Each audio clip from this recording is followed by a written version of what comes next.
Hello and welcome to Face with me. I'm Daisy Anwar in a program that brings the world to your screen and where we meet people who make a difference to our lives.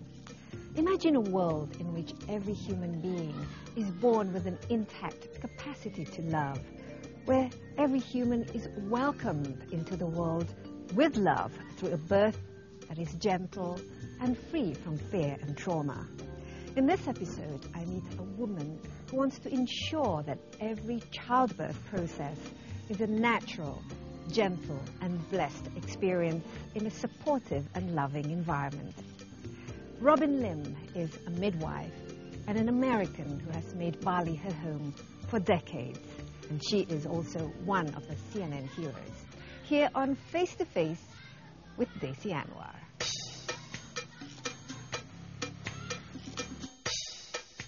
My trip to visit midwife and CNN hero Robin Lim takes me to her healthcare center for pregnant women, Yayasan Bumi Sehat in Ubud, Bali. Like the gentle birth she practices, Robin is one of the gentlest and most caring persons I've ever met, and the epitome of motherhood.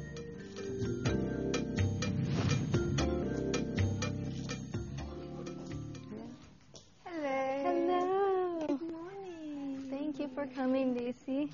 Oh, and who do we have here? This is Safir. She was born this morning about 5 hours ago. Oh, hello. Isn't she beautiful? Her mother had a water birth. So, how many mothers give birth here in Bumi Sehat? Oh, it just depends. Some days we have none, and some days we have 3 or 4. Today already we had 2. Yesterday we had 1. Usually in a year, between 400 or 500. Between 400 and 500. Mm-hmm. And is water birth one of the choices? Yes, of course. The mothers can choose. Now we had another mother this morning. She would like to have water birth, but she arrived and her baby immediately came out. So they didn't have time. They were trying to fill the bathtub, but it didn't happen. But she's happy. She has an adorable little baby. So Safia came out in the bathtub? Yes, she did. She came out in the bathtub. And she will be breastfed, I'm sure. We have 100% breastfeeding here at Bumi Sehat. In fact, I brought some books for you. These are to help the patients to understand the importance of breastfeeding. This one is for the fathers. And so they can get involved as well. Right, because without the support of the husband and the husband's family, it's very difficult. There's a lot of pressure from infant formula companies to bottle feed because you can't make money on breastfeeding. Mm-hmm. But we know that a baby in Indonesia is 300 times more likely to die in the first year of life if they're bottle fed. Imagine the price of infant formula here in Indonesia is almost the same as the United States. And your average gaji is so much lower here. So people have a very difficult time, and then the infant formula gets watered down. Well, so breastfeeding is not only cheaper, it's much healthier. Yeah, well, it's free. And it's free. Well, and it's a way we have to take care of our mothers. It's much healthier. All the pediatricians can tell you the same thing, that it's much healthier. And it's been proven to be. There's lots of research to prove that your breastfed baby is more intelligent and healthier. It shows, for example, higher performance up into college. Say if Safir had been born in a regular hospital, you need a burp? Mm-hmm. What would be sort of a really big difference in terms of experience for the mother? Well, again, the mother would not have had the choice of water birth. We also hear, people make a donation if they have money, and if they don't have money, of course, the services are free. So they don't have to worry that they won't have the money to pay. Some people come here and say, I really want a water birth, but I'm so poor. And they think that if they have a water birth, they have to pay more. But we say, of course, it's the same, and you have the same service. Of course, people who have to beg on the streets to make their living can come to Bumi Sehat and have the same service as wealthy people. So there is some kind of cross-subsidy from those who are able to afford to pay. Absolutely.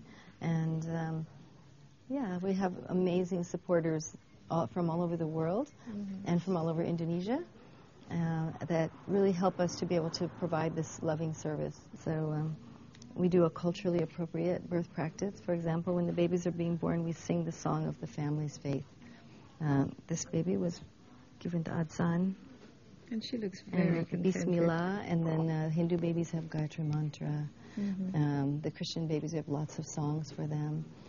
just because if they're greeted in the world with love and with song, it's such a gentle start.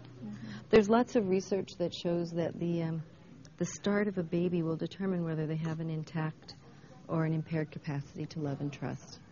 And so we want this baby to grow up to be one of our environmental champions. She's going to be a steward of our air and our land and our water, because without that birth trauma, she can go right ahead and live a loving life. So interesting that you use the word trauma. I mean, if the baby is born in a hospital, there's, the doctors in their uniforms and the lights and the noises. This is not the kind of environment that we have here, obviously. No, and then we really try to make the mother feel comfortable. Her husband can come, her mother can come, her mother-in-law, her children can come. As long as the mother's comfortable, the midwives are comfortable. So the first thing when a mother arrives here in Boom, we say hi, we hug her. All the midwives hug her and say, how are you feeling? We know she's afraid, and we calm her down. And we tell her this is a natural process. Even the fear is natural. And we try to give her that feeling of confidence. I think that when someone says to you, I believe in you, you can do anything. And giving birth is a miracle. This morning we had 2 miracles at Bumi Sehat. It's nothing less than a miracle. And it should be treated as such. And having this kind of foundation that reduces that risk of... Absolutely. Midwife-to-mother care is the answer. For example, the midwives, when we do prenatal checkups, they can determine if there's a risk factor and if we need to call in an expert doctor. And it's so many times that we have that situation where if the midwives weren't paying attention, the doctor would have never discovered it, or the woman would not have gone to the doctor. And then we can transport her. Hi, darling. Okay. I'm going to give her back to her mom because I think she wants to breastfeed. I think it's a breastfeeding time. Yes, we'll it's time to breastfeed.